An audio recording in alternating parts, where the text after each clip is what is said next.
Okay, तो example 8.7, a bat flying at velocity vb 12.5 meter per second is followed by a car running at a velocity vb 50 meter per second. Printing mistake है। Bat का velocity अगर vb है तो car का vc बोलना चाहिए। Actual directions of velocity of the car and the bat are shown in figure. So actual direction of bat, velocity of bat and velocity of car, they are shown in the figure.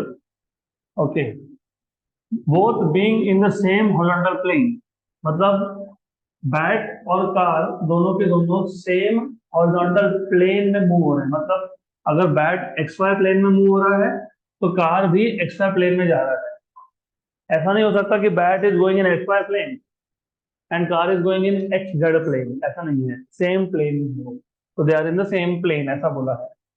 तो detect the car को detect करने के लिए bat radiates ultrasonic waves of frequency 36 kilohertz.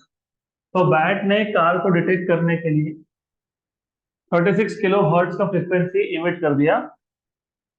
Speed of sound at surrounding temperature is 350 metre per second. There is an ultrasonic frequency detector fitted in the car. तो car पे भी एक ultrasonic detector fit किया था। तो calculate the frequency recorded by the detector. तो car पे जो डिटेक्टर है उसने फ्रीक्वेंसी कितना मेजर किया, दैट इज द क्वेश्चन। अभी आगे क्या बोला है, the ultrasonic waves radiated by the bat are reflected by the car. The bat detects this waves and from the detected frequency it knows about the speed of the car. Calculate the frequency of the reflected waves as detected by the bat. Take sin 37 and cos 53 as 0.6, sin 53 and cos 37 as 0.8. अच्छा question है, तो पहले question समझ लेते हैं हम लोग, उसके बाद हम लोग सॉल्व करेंगे। वैसे आपको पता होना चाहिए कि अल्ट्रासोनिक किसको बोलते हैं। ह्यूमन ऑडिबल रेंज क्या होता है फ्रीक्वेंसी का, 20 हर्ट्ज टू 20,000 हर्ट्ज और 20 किलो हर्ट्ज। तो 20 हर्ट्ज से नीचे उसको बोलते हो सबसोनिक, और 20,000 के ऊपर उसको बोलते हो अल्ट्रासोनिक या फिर सुपरसोनिक। तो यहाँ पे 36 किलो हर्ट्ज बोला है, बराबर है। तो अभी पहले क्वेश्चन समझ लो अच्छे से पूरा। देखो ऐसा है, देयर इज अ बैट, एक बैट है which is moving with a speed of 12.5 metre per second. और इसने कितना एंगल बनाया वो भी दिया हुआ है, कितना है 37। तो ये आ गया 37 डिग्रीज। ओके, अभी आगे क्या बोला है, आगे आपको बोला है कि it is followed by a car. इसके पीछे कार है, कार का स्पीड दिया है 50, तो ये आ गया कार, तो ये आ गया speed of car vc equal to 50 metre per second. और इसका एंगल आपको दिया हुआ है, कितना दिया है 53 degree.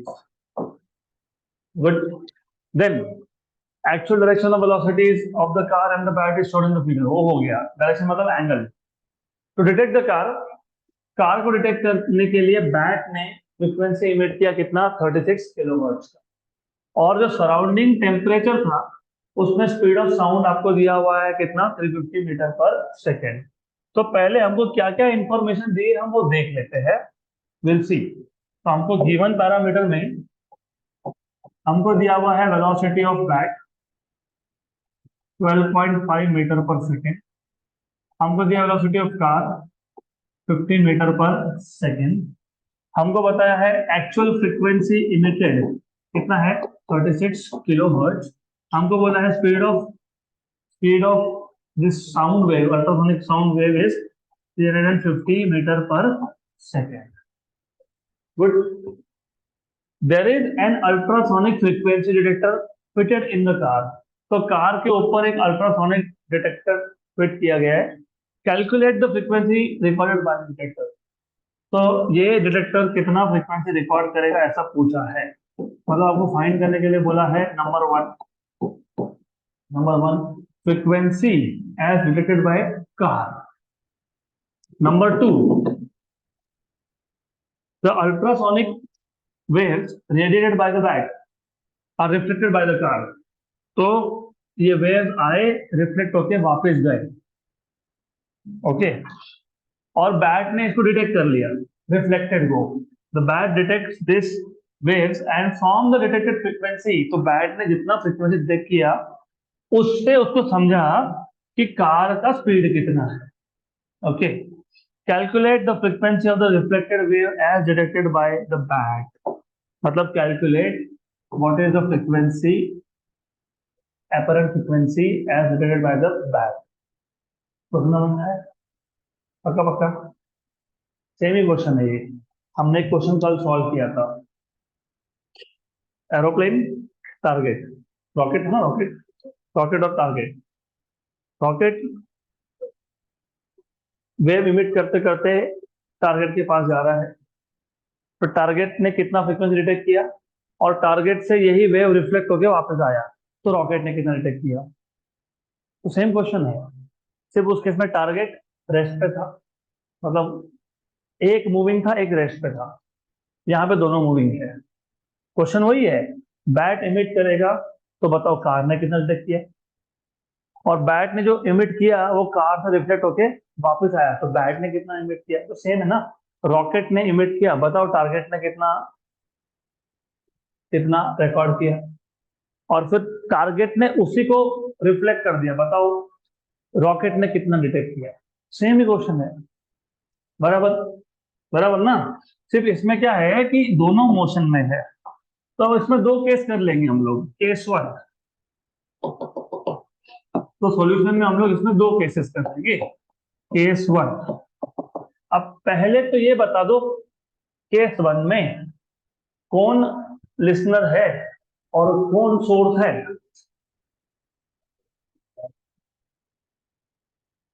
Car is source, car is listener, और सोर्स कौन है, बैट। तो केस 1 में बैट इज द सोर्स, और जो रिकॉर्ड कर रहा है वो लिसनर होता है, कार इज लिसनर। अब मैंने आपको बताया था कि डॉपलर इफेक्ट के टोटल 8 केसेस बनते हैं। Listener moving towards stationary source, listener moving away from stationary source, source moving towards stationary listener, source moving away from stationary listener, both moving towards each other, both moving away from each other. दो cases और थे, listener chasing source and source chasing listener, बराबर। अब तुमको और एक चीज बताई थी मैंने, कभी भी जब हम लोग रिलेटिव मोशन की बात करते हैं ना, तो मोशन होना चाहिए along the line joining the source and the listener, मतलब सोर्स और लिसनर इन दोनों को जो लाइन ज्वाइन कर रही है उसी डायरेक्शन में मोशन होना चाहिए, कंपलसरी है। लेकिन यहाँ तो वैसा कुछ दिख नहीं रहा, दिख रहा है यहाँ पे बैट कहीं और जा रहा है, कार कहीं और जा रहा है, बराबर। तो फिर इस क्वेश्चन को सॉल्व कैसे करें फिर, तो ऐसे केसेस में हमको कंपोनेंट्स करने पड़ते हैं। क्या करने पड़ते हैं, कंपोनेंट। एक बात बताओ, किसी भी वेक्टर के दो कंपोनेंट कर सकते हो ना, ये कौन सा कंपोनेंट होगा और ये कौन सा component, which is this component, tell me in terms of sine and cos. Angle को लग के एडजेसेंट, एडजेसेंट ये साइन में आता है कि कॉस में आता है, कॉस। तो ये क्या है, V B cos of 37। Good, sine हमारे काम का नहीं है। सिमिलरली यहां पे देखो, ये क्या आएगा, BC cos ऑफ 53। अब समझा कि क्यों तुमको cos 53 और cos 37 की वैल्यू दी है, ओके, करेक्ट। तो कभी भी ये देखना पड़ता है कि सोर्स और लिसनर को जो लाइन ज्वाइन कर रही है उसमें कंपोनेंट कौन से है, तो कौन से कंपोनेंट है, cos। साइन कहाँ पे है, परपेंडिकुलर है, तो हम लोग साइन कंपोनेंट लेंगे क्या, नहीं, हमारे काम के नहीं है वो कंपोनेंट्स। तो अब जो केस 1 है इसमें सोर्स कौन है, बैट, लिसनर कौन है, कार। कौन किसको फॉलो कर रहा है, कार किसको फॉलो कर रहा है, बैट को, मतलब लिसनर किसको फॉलो कर रहा है, सोर्स को। तो लिसनर फॉलोइंग सोर्स,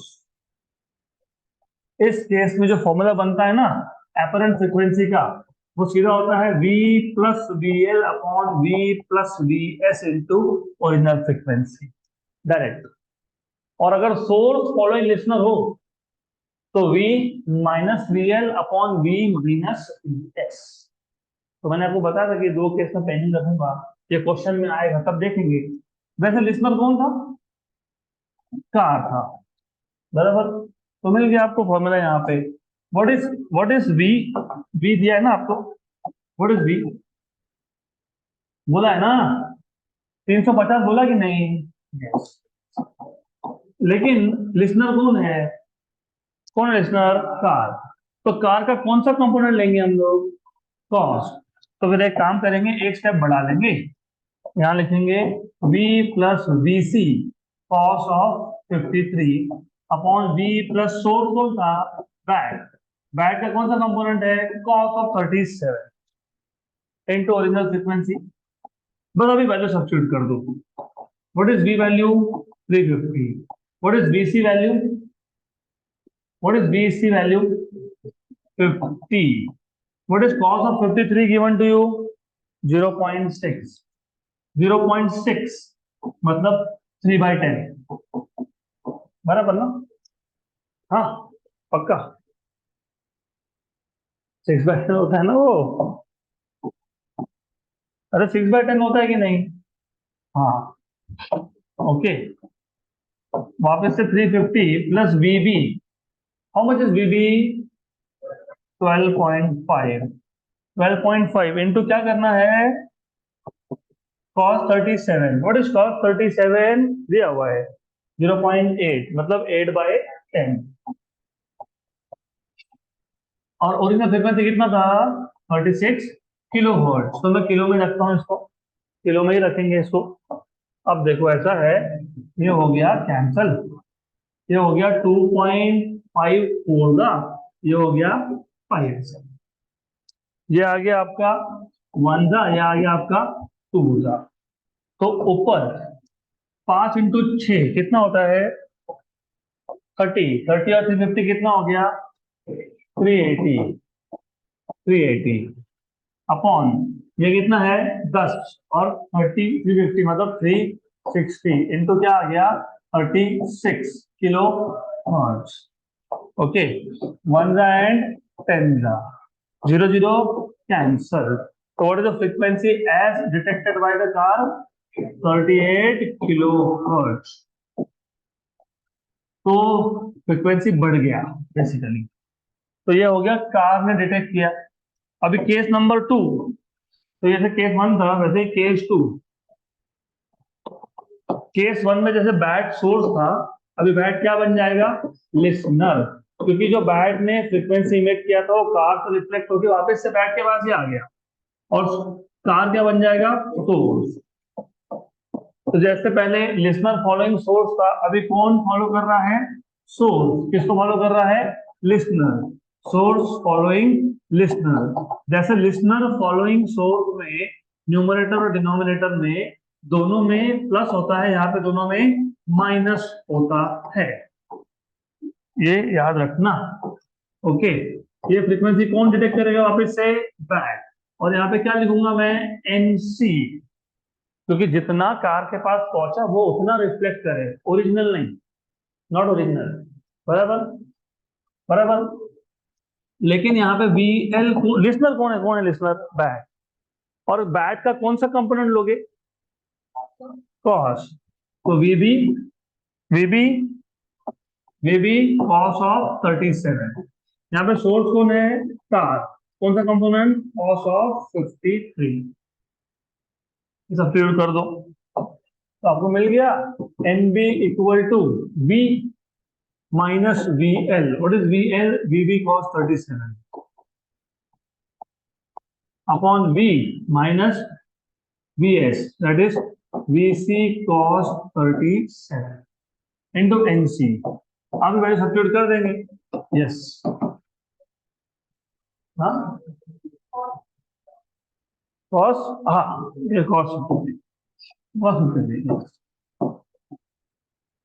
ये कॉस 53, ठीक है। देन ना बी 350 माइनस बी भी कितना था, 50 था ना, 50 था, 12.5 था, 12.5 था, करेक्ट। और कॉस 37 कितना, कॉस 37 कितना, कॉस 37 0.8, 0.8 मतलब 8/10, सही है। बी मतलब 350, what is BC 50, what is cos of 53, 0.6 मतलब 6/10, एंड सी 38 किलो हर्ट्ज। तो फिर वही वही बात, 4 5 1 2 वही 30, नीचे 30 आ गए, तो 350 में से 10 गए, 340, 350 में से 30 गए, 320, 38 किलो हर्ट्ज, कैंसिल कैंसिल, बराबर 16 17 8 19 तो 19 into 17/8, 19 into 17, 19 into 17, 323 divide by 8, 40.375, तो 40.375 हर्ट्ज। देखो तो आंसर क्या दिया हुआ है, किलो हर्ट्ज। क्या है आंसर में, आंसर में क्या है, अच्छा सॉल्व एग्जाम्पल है, तो ठीक है, फिर यही आंसर आना चाहिए, 38 पहले केस का और दूसरा 40.375, परफेक्ट, डन। नेक्स्ट क्वेश्चन, अगला question,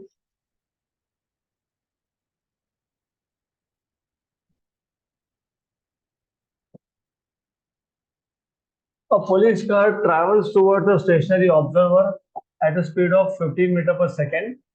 The siren on the car emits a sound of frequency 250 hertz. Calculate the recorded frequency.